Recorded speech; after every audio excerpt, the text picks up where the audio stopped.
வணக்கம். தேனி சமையலில் நம்ம இன்றைக்கி இனிப்பில்லாத கோவா ரெடி பண்ணி அதிலிருந்து குலோப் ஜாமுன் மாவு ரெடி பண்ணி நல்லா பெர்ஃபெக்டான குண்டு குண்டு குலோப் ஜாமுன் எப்படி ரெடி பண்ணலாம் அப்படிங்கிறத நம்ம இந்த வீடியோவில் பார்க்கலாம். முதல்ல குலோப் ஜாமுன் ரெடி பண்ணுறதுக்கு நான் 1/2 லிட்டர் பால் எடுத்திருக்கேன். இன்றைக்கி நீங்கள் அதிகமான அளவு பால் யூஸ் பண்ணிங்கன்னா நான் என்ன பொருள் யூஸ் பண்ணுறேனோ அதை அப்படியே நீங்கள் மல்டிப்ளை பண்ணிக்கோங்க. இன்றைக்கி நான் க்ரீம் மில்க் யூஸ் பண்ணி பால்கோவா பண்ணுறேன். நம்ம இன்ஸ்டன்ட் மிக்ஸ்லாம் யூஸ் பண்ணி பண்ணுறதை விட இந்த மாதிரி கோவா ரெடி பண்ணி நம்ம குலோப் ஜாமுன் பண்ணோம்னா அதோட டேஸ்ட்டே ரொம்ப தனியாக இருக்கும். அதே சமயம் நமக்கு நல்ல பெர்ஃபெக்டான குலோப் ஜாமுன் கிடைக்கும். பால் கொதி வர வரையும் நம்ம ஹை ஃப்ளேமில் வச்சுட்டு அப்புறமா மீடியம் ஃப்ளேமில் வச்சு நம்ம கை எடுக்காமல் கிண்டி விட்டுட்டே இருக்கணும். பாலில் இருக்க தண்ணிச்சத்து எல்லாம் வற்றி கடைசியில் நமக்கு கோவா கிடைக்கும்.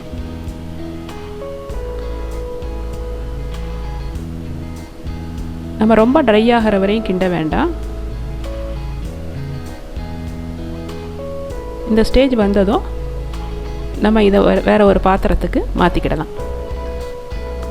இனி இந்த கோவாவை யூஸ் பண்ணி தான் நம்ம குலோப் ஜாமுன் மாவு ரெடி பண்ண போகிறோம். இப்போ நம்ம கோவாவை வேறு ஒரு பாத்திரத்துக்கு மாற்றி நல்லா ஆற விட்டுருவோம். ஆறினதுக்கப்புறமா இதோட நம்ம மைதா மாவு சேர்த்து பிசைய போகிறோம். மைதா மாவு எவ்வளோ எடுக்கணும் அப்படின்னா நமக்கு எவ்வளோ கோவா கிடச்சிருக்கோ அதில் 4ல் 1 பங்கு தான் நமக்கு மைதா மாவு தேவைப்படும். மைதா மாவு அதிகமாக சேர்த்துட்டோம்னா ரொம்ப ஹார்டாயிரும். நான் இப்போது 3 டேபிள் ஸ்பூன் அளவுக்கு எடுத்து வச்சுருக்கேன். இதை கொஞ்சம் கொஞ்சமாக இதோட சேர்த்து பிசையணும். இதோட ஒரு பிஞ்ச் பேக்கிங் சோடாவும் இதுக்கு மேலே அதிகமாக சேர்க்கக்கூடாது. சேர்த்தோம்னா கடைசியில் குலோப் ஜாமுன் ரொம்ப சாஃப்டாக உடைய ஆரம்பிச்சிடும். இப்போ இருக்கிற மைதா மாவையும் இதோட சேர்த்து நம்ம கையில் ஒட்டாத பக்குவத்துக்கு இதை பிசைஞ்சுக்கலாம். ஒரே ஒரு ஸ்பூன் நெய் சேர்க்குறேன். நெய் சேர்த்து பிசைஞ்சிட்டு இதை வேறு ஒரு சர்ஃபேஸில் போட்டு நல்லா பிசையணும். கையில் ஒட்டாத பக்குவம் வரணும், அது வரையும் நம்ம பிசையணும். தேவைப்பட்டால் ரொம்ப நெகிழ்ச்சியாக இருந்தால் கொஞ்சமாக நம்ம மைதா மாவு சேர்த்துக்கிடலாம். ரொம்ப ஹார்டாக இருக்குது, அதிகமாக ஆயிடுச்சு மைதா மாவுனா கொஞ்சமாக பால் சேர்த்து பிசையலாம். ரொம்ப அழுத்தி நம்ம பூரிக்கெலாம் பிசைகிற மாதிரி பிசையணும்னு கிடையாது. இதை நல்லா உருட்டி ஒன்று போல் அந்த 3 சப்ஸ்டன்ஸும் கலக்கணும். அந்த அளவுக்கு நம்ம தேய்ச்சிக்கிடணும். இந்த மாதிரி மிக்ஸ் பண்ணுறது ரொம்ப முக்கியம். இல்லாட்டினா நமக்கு ஒன்று போல் குலோப் ஜாமுன் கிடைக்காது. நம்ம எவ்வளோ நேரம் இந்த மாதிரி உருட்டணும் அப்படின்னா இந்த மாதிரி சாஃப்ட் சர்ஃபேஸ் வரணும். அந்த அளவுக்கு நம்ம மாவை பிசைஞ்சுக்கிடணும். இனி நம்ம இதில் பால்ஸ் செய்ய ஆரம்பிக்கலாம். உள்ளங்கையில் கொஞ்சமாக நெய் தடவிட்டு இந்த பால்ஸை நல்லா இந்த மாதிரி மறுபடியும் ஒருக்க மிக்ஸ் பண்ணி விட்டுட்டு நல்லா ஸ்மூத் சர்ஃபேஸ் இருக்கிற மாதிரி பால்ஸ் ரெடி பண்ணணும். நல்லா ஸ்மூத்தாக இருக்கணும் சர்ஃபேஸ். இல்லாட்டினா கிராக்ஸ் ஃபார்ம் ஆகி பால் சுடும்போதே உடைய ஆரம்பிச்சிடும். நல்லா சர்ஃபேஸ் ஸ்மூத்தாக இருக்கிற மாதிரி பால்ஸ் ரெடி பண்ணிக்கோங்க. இப்போ நமக்கு ஈக்குவல் சைஸில் பால் வேணுங்கிறதுக்காண்டி மாவை நல்லா இந்த மாதிரி உருட்டிக்கிடலாம். உருட்டிட்டு நம்ம கத்தி கொண்டு ஈக்குவல் சைஸில் கட் பண்ணி எடுத்துகிட்டு எல்லாத்தையுமே நம்ம பால்ஸ் ஆக்கிடலாம். இப்போ நான் 1/2 லிட்டர் தான் பால் எடுத்திருக்கேன். 1/2 லிட்டர் பாலில் ஒரு 11 இல்லாட்டினா 12 குலோப் ஜாமுன் கிடைக்கும். மீடியம் சைஸ் பால்ஸ் போட்டோம்னா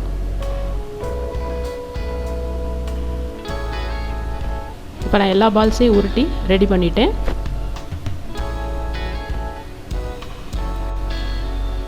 இனி நம்ம ஜீனி பாகு காய்ச்ச ஆரம்பிச்சிடலாம். ஜீனி எவ்வளோ வேணும் அப்படின்னா 1/2 லிட்டர் பாலுக்கு 3/4 கப்பு ஜீனி எடுத்திருக்கேன். இதோட 1 கப் அளவுக்கு தண்ணி சேர்க்குறேன். ஜீனிக்கு கொஞ்சம் மேலே தண்ணி இருக்கணும், அந்த அளவுக்கு எடுத்துக்கிடணும். அதாவது ஜீனி மூழ்கிற அளவுக்கு தண்ணி. இப்போ நல்லா ஜீனியை கரைச்சி விட்டு நம்ம நல்லா கொதிக்க விடணும். இதை ஒரு 5 நிமிஷம் கொதிச்சா போதும். கம்பி பதம் எதுவும் தேவை கிடையாது. இப்போ 5 நிமிஷம் கொதித்ததும் நம்ம அடுப்பு ஆஃப் பண்ணிவிட்டு பாகு ஆற விட்டுறலாம். அந்த நேரத்தில் நம்ம பால்ஸை சுட்டு எடுக்க ஆரம்பிக்கலாம். இப்போ நான் அடுப்பு ஆஃப் பண்ணிட்டேன். இதை ஒரு பக்கமாக தூக்கி வச்சுட்டு இப்போ ஒரு கடாயில் கொஞ்சமாக எண்ணெய் எடுத்துக்கிடலாம். பால்ஸ் வந்து உள்ளே மூழ்கிற அளவுக்கு நம்ம எண்ணெய் எடுத்துக்கிடணும். ஃப்ளேம் வந்து லோக்கும் மீடியமுக்கும் நடுவில் இருக்கணும். இப்போ சின்னதாக ஒரு பால் உள்ளே போட்டு பார்ப்போம். போட்டதும் மேலே வரக்கூடாது.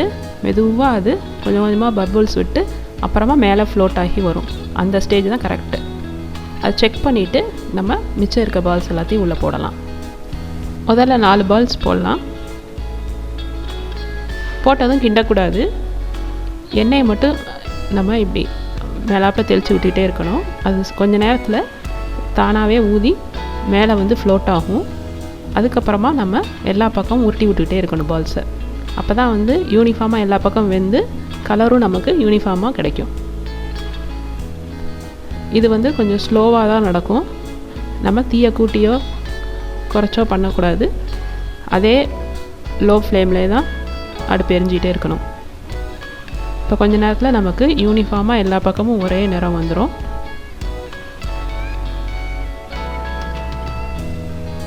இப்போ பார்த்தீங்கன்னா பால்ஸ் நல்லா வெந்து ஒரு கிராக் கூட இல்லாமல் நல்லா யூனிஃபார்மாக எல்லா பக்கமும் கலர் வந்திருக்கு. இந்த ஸ்டேஜில் நம்ம இதை அடுப்புலேருந்து எடுத்து தனியாக ஒரு தட்டில் வச்சுக்கிடலாம். டைரெக்டாக சூடான பாகில் போடக்கூடாது. நம்ம இப்போ மீதம் இருக்கிற பால்ஸையும் போடுவோம். எண்ணெய் வந்து ரொம்ப சூடாயிடக்கூடாது. சூடாயிருச்சுன்னா வெளியில் சீக்கிரம் கருகிரும், உள்ளே அப்புறம் சரியாக வேகாது. அதனால் எப்போயுமே டெம்பரேச்சர் மட்டும் நமக்கு கரெக்டாக இருக்கணும்.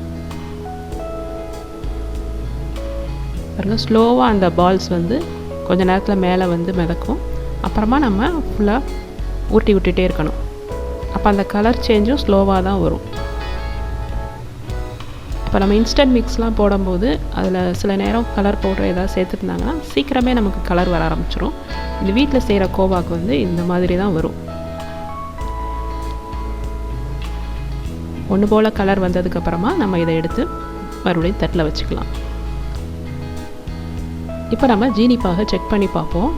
ஜீனிப்பாகு என்ன பதத்தில் இருக்கணும் அப்படின்னா, நம்ம விரல் விட்டு பாருங்கள், மிதமான சூட்டில் இருக்கணும்.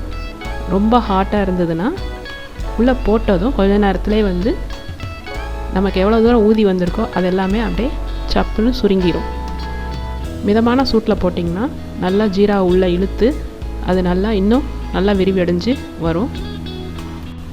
பாகு ரொம்ப ஆறி இருந்ததுன்னா லேசாக சுட வச்சுக்கிடலாம். அந்த மிதமான சூட்டில் இப்போ எல்லா பால்ஸையும் உள்ளே போட்டாச்சு. இது ஊறினதுக்கப்புறமா நம்ம எப்படி இருக்குது அப்படிங்கிறத பார்க்கலாம்.